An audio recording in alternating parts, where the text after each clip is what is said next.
গতকাল 9/7/2024 রাত্র অনুমান 9টা নাগাদ আমাদের sub inspector SI Jitendra Tripura এবং স্টাফ পানিসাগর নাকাতে ডিউটি অবস্থায় একজন লোক সন্দিগ্ধ অবস্থায় দেখতে পাচ্ছে যে কুমারঘাটের দিকে যাচ্ছে।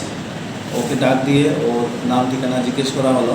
ওর নাম হলো ইকবাল আহমেদ, বয়স 46, ওর বাড়ি মধ্যরাজনগর, কুর্তি থানা কদমতলা।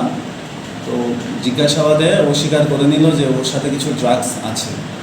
পরবর্তীকালে সিনিয়র অফিসার এবং ইন্ডিপেন্ডেন্ট উইটনেসের উপস্থিতিতে আমরা ওর বডি সার্চ করি এবং ওর কাছ থেকে 2000 সাসপেক্টেড ইয়াবা পিন রিকভার করা হয়, যার কালোবাজার মূল্য অনুমান 40 থেকে 50 লাখ হবে।